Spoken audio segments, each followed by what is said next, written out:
Very good evening, glad you could join us. You don't need me to tell you that Sheffield football, Bramall Lane and Hillsborough, they might only be 3 miles apart, but you're talking polar opposites at the moment. They couldn't be further removed, Hillsborough and Bramall Lane, in terms of mood, in terms of atmosphere. That's what a derby can do. But it's about more than just that. Sheffield United this season, in some eyes, was a season of mere consolidation in the Championship following a rampant promotion from League One. Sheffield Wednesday, the expectation unmistakably, if not top 2, then it had to be top 6. It's not working out that way, and so we've got contrasting moods in the studio tonight. Well, in fact, Chris Holt's like me. He's got a level mood of the Sheffield Star, and you have to be entirely neutral. So we can't afford to be up or down. We're somewhere in the middle, Chris, aren't we? I'm always level-headed. Always. Yeah, well, yeah. And this guy isn't level-headed. This is Mark Todd, of course. Look at the grin. Just look at the grin. Is that fixed? It has been for a wee while now, yes. Yeah, yes. And even rightly so. Even before Sunday you were grinning. Now it's fixed into that, you know, almost like rigor mortis. I know. Well, it's just an extension of last year's mood, isn't it? It is. Can you believe it? Are you pinching yourself? It's not supposed to be this good, is it?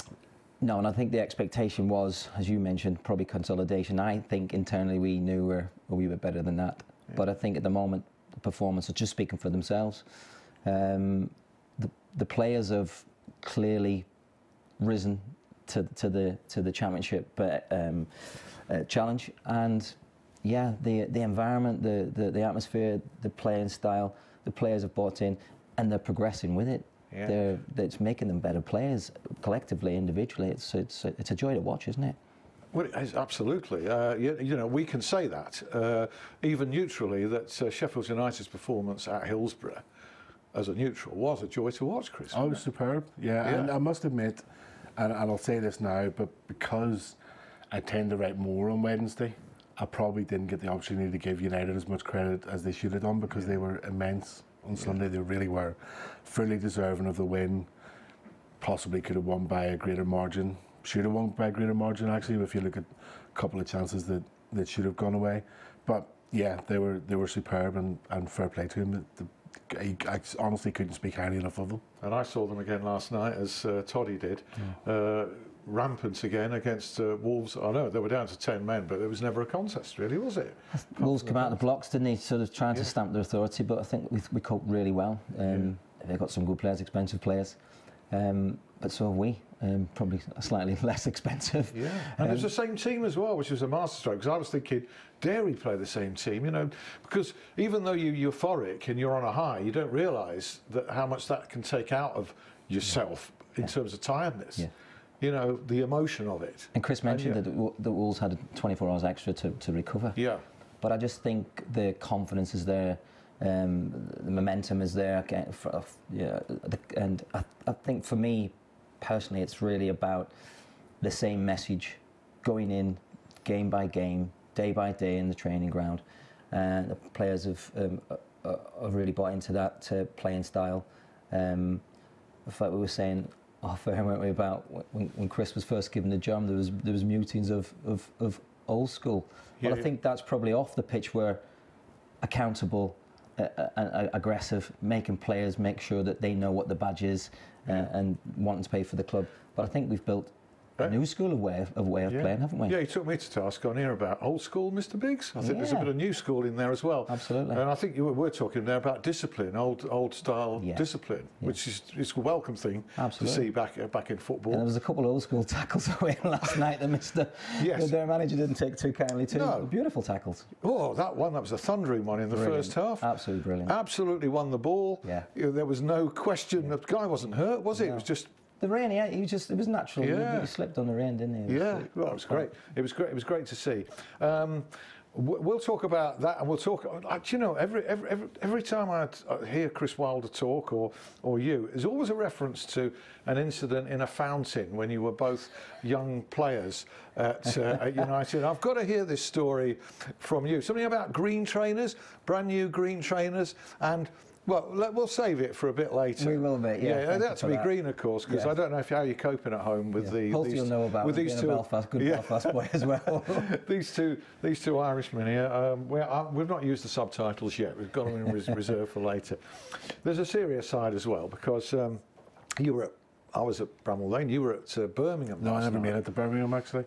Oh, you didn't? No, I didn't make it there in the end, but I was keeping a very close watch on things, and not the response that we hoped to see after the weekend. And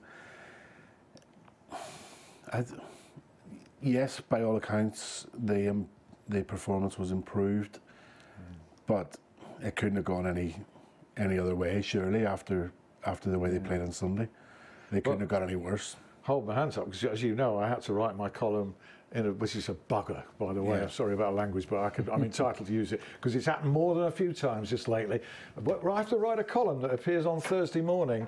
Not one club, but both the clubs I write about playing on a Wednesday night. That's what I think of that. But you know, it's put a £20 note out. Yeah, and I'll get a £20 note out in a minute. I've got one. I've got one. And that I've only got £5, which just shows it's still a how much is that worth? It's still how much is that worth? Bang, bang. It's still worth a fiver, right? So that's my tirade out of the way, and that's the way I feel about it sometimes. So it's an impossible job, but like you, I expected a response and a reaction, and having written what I did, I must admit I felt a wee bit let down too. I know the fans were entitled to feel let down. I expected a response. OK, they dominated the game, had most of the play. They still lost 1-0 against the team they should be beating. That's the way I felt. Me too. I felt the exact same way. I've seen people making excuses. So Carlos making excuses about it, this let go for Gary Hooper, and you know, they had a lot of the ball and they put crosses into the box and they put pressure on. That's the very least you'd expect to play against a team who haven't won since the second day of the season. Haven't looked like winning since the second day of the season. And you should be absolutely hammering teams like that. It doesn't matter. Sheffield Wednesday, the quality they have in their team, should have been ripping Birmingham apart last night, especially off the back of such a disappointment on Sunday. And it's just not good enough. No, it isn't good enough. We'll talk about the ramifications are for Sunday's game in a moment. But there is an element of sympathy. I think that sometimes when things are going for you, they will, in a good run, and when they're going against you, they will. By all accounts, Sheffield Wednesday had a perfectly good, legitimate goal ruled out, I think about 15 minutes from time last night, which should have stood, which would have made a big difference. Wolves missed a penalty at Bramall Lane, and those margins can be quite fine. Crucial moments, aren't they, in games? You have to take your chances because against good teams, they'll punish you. Sheffield Wednesday going back to 2-2, we go straight up and make it 3-2 very quickly. Last night, they missed a pen, we go up, make it 2-0. All of a sudden, the game's away from you, from getting back in. So small margins, you know, old adage of rub of the green is very, very paramount in those situations, Al. But these players are experienced players at Sheffield Wednesday have got, and whatever people think about the head coach and the job he's doing, I've got immense respect for him, and I think more people have got respect for him than haven't. You know, even now. The players are not stepping up to the plate and taking responsibility, are they? No. They're missing chances, they're not creating chances, they're not showing drive. They're just not showing that what you'd expect from them. No, there's a complete lack of accountability from my point of view. I said to Carlos there, I asked him in the pre-match press conference if, you know, he went on about nervousness and how that was a factor in them going 2-0 behind and a factor in the performance on Sunday. And I asked him if he felt is that a weakness then in itself that they aren't able to cope with this, you know, type of adversity. And he said that, you know, it doesn't matter in all walks of life, no matter your experience, you're always going to get nervous about something. I disagree. Actually, I think if you've been a professional footballer for as long as many of those players have been, yes, there are a couple in there who are a wee bit green, but for the very most part, those players, there's some international footballers in there. There are players who have played at this level for a long time, and you're right, they should have more bottle and they should know how to deal with this sort of thing. What I would say in conversation with you on that is being nervous does show you care. Oh yeah. That from that point of view, and I don't think that these players don't care for 1 minute. No, you know, that's something that I tended try and steer myself away from. Sure. I would never question their professional or their willingness or their want to win. I would never do that. I don't think there'd be very few players in any level that go out and actually say, I don't really care about this. That's the thing about they're not trying. It very seldom holds true. What do you think as a professional player? You must have heard that yourself when you've played at times, you know, or you've heard fans say they weren't trying. They weren't trying a leg. How did that feel as a player? You're always on trial every game. You're always on trial because that's the worst thing you can say to a player. I think so, because you question your integrity, your professionalism. It's something that you hold dear. That's your accountability, as you said, Chris. So for that to be levelled out, I think it's the slightest, it's the worst thing you can be called as a professional. But I think collectively, the senior pros within that group, so there's good internationals in there. And players who perhaps aren't in the squad, so are not playing, or injured, Louvens, those type of people, they have to be accountable and still add into the group. Yes. in adversity. Have they got enough characters, enough leaders in that dressing room at Sheffield Wednesday? I'll ask you both about the two teams. I mean, Sheffield United, I think I know the answer to that. Well, I think when it's going well, it's very easy for everybody to puff out your chest and contribute. It's in those tough times, and I suppose going back to our day, my first experience of Football League was a 4-1 defeat and a 5-0 defeat, and obviously Billy McEwen ended up getting the sack. Yeah. So we had Big Stan and Colin Morris and other Martin Cole, good professionals, and I know they were playing for the manager, but it was just it just happens. It's just one of those situations, but the thing is, you have to nip it in the bud as quickly as possible, because it can spiral. You only have to look at some of those big clubs who are struggling at the wrong end of the championship and have done for a number of years. Look at Sunderland. Absolutely, that was the point. That was the point I was making. So, and Simon's a great appointment. Hull City having been relegated. But it's about the players, Alan. You know, the manager can set them up, but they're the ones going out and performing. Well, they owe him big time. They do. They absolutely. They owe a manager with a good record. Let's face it, big time. And I'm going to let's talk about Carlos's future, because it's a valid point to discuss. I think so now. I think so. It's it's fair play, and it's fair game. I hate mob mentality.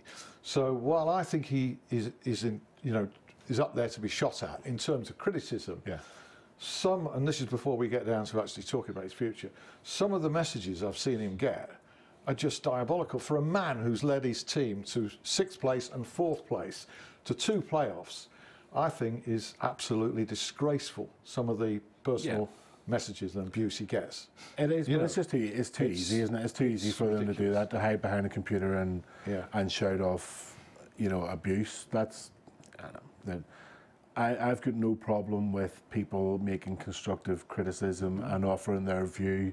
I think people are perfectly entitled to do that, but once it goes on beyond that, then that's too much. So we've done that, but that's, I suppose, stating the obvious. It's a pity we have to say that. Yeah. So he's getting criticism. Yeah, fans are absolutely entitled to criticise. Is his job on the line? What do you think? And should it be on the line? I think in the modern world, yes. To both, you're saying?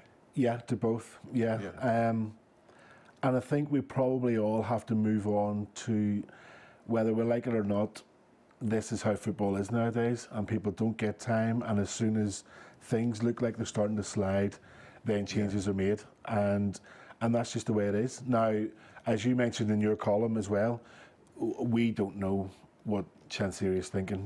Nobody knows what he's thinking generally, but he's not in the country at the minute. Well, he may be now, but he certainly wasn't at the weekend. Yeah, and we ought to point out for people as well who say, ask the questions, find out what's going on behind the scenes. You can't do that with Mr. Shea. No. He has a style and operation and management which puts him apart. Yeah. He's not contactable. No, exactly. So but what we can say, journalists from input and from sort of informal conversations, is that as far as I understand it, Mr. Chansiri has neither contemplated a change of manager nor considered who might replace Carlos Carvalho. They have a relationship that's as close as that.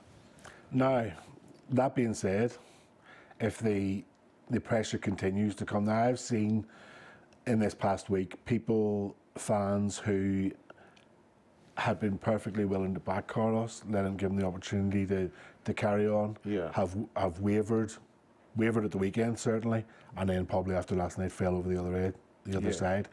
And so while that continues, and while there's a lot going on behind the scenes, well, certainly I wouldn't say a lot, but there's some things that haven't quite worked this year behind the scenes. You know, the 150th anniversary, the kit, the stuff with the kit. Yeah, all this accumulates and builds further frustration, and the last thing that Mr. Chansiri will want is further fans' annoyance. Well, he won't on the take pitch, you know, as well as off it. In nature, he won't take kindly to it because he doesn't like being told what to do. No. And if you tell him what to do, he's inclined to do the opposite. And I would think. And that is a strange position that we find ourselves in, because he'll not want to do it just because the fans want it. Yeah. But on the other hand, if the fans want it, then the fans are the club in the end. Yeah. That's the most powerful force in football, is public opinion in the end. Yeah, because we've all said, you know, people could talk about, we've lost the dressing room, you know, he's lost the backing of the media, he's lost the chairman, whatever. Yeah, he hasn't really lost the dressing room or the media. He hasn't lost any of that, but if he's starting to lose the fans, then I think we all know that once you lose the fans, there's no coming back from that. And in terms of it's a huge game. Sheffield Wednesday, if he leads, would be anyway as a Yorkshire derby. But symbolically, how big is this for the club and for the manager? It's huge, and without giving away my column for tomorrow, but given that we've got an international break coming up next week, and a tendency for people to sort of reevaluate things in between, with such a lengthy break in between games. If I was Carlos, I'd be feeling quite nervous if Sheffield Wednesday lost on Sunday. Yeah, me too. My reading of it would be entirely with yours. I think a good performance, and any result other than a defeat, a performance that offers some hope, even if it's only a draw, I would doubt very much whether there'll be a change. No. I think a defeat, almost in any circumstances, could, by the public reaction, force Mr. Chansiri's hand, and might make Carlos himself reevaluate his position, because he's always placed great store on how the fans, everybody being together within the club. Well, he talked about that pyramid of the fans and him and the chairman. Yeah. And if one of that breaks, it falls down. And at the minute, certainly from the fan side, it's weakening. Results speak for themselves. Well, just listen to you there. Results speak for themselves, and we always say a measure of the season, the first benchmark is around 12 games. Managers have already lost their jobs. Oh, yes, haven't they? So that sort of 12 games in, international break, reevaluation, but results will speak for themselves. Now, I'm not in a position to discuss. They should be doing better. May not be, but should be creating more chances, scoring more goals, putting teams on the back foot. But you could also argue, turn it the other way, and say there's no logical reason why over the season, as he's done in the previous two, why this manager they're certainly willing, or certainly able to go on another. What they've tended to do very well is, if they have a little bit of a bad run, once they turn that, then they go on run where they're very capable of going 5-6 games without defeat, and that's enough to push you up. And then it tends to happen sort of the back end of the season. So he's already got himself up there, and then they'll dig in and grind out a few more results, and then that ends up with them staying where they are. 2 defeats back to back, it's almost unheard of. So big game performance. Well, as far as I'm aware, I don't think they've lost 3 under Carlos. I don't think so. So I have to check. I think I spoke to Tom about this. I'm pretty sure he said they haven't They haven't lost 3 in a row under Carlos. Yeah, but it's often hyped up how big a game is, but I don't think you can overhype this one. I really do. I think this one is a pivotal game. It's badly timed from Sheffield Wednesday's point of view. Or good. This is it, because the thing is, I'll tell you what's badly timed, the break in 10 seconds for 5 minutes. Hold on to that thought. Stay with us. Chris Holt and Mark Todd. James Gregg will join us to round up everything else, and I hope you'll be there too. See you in 5. See you.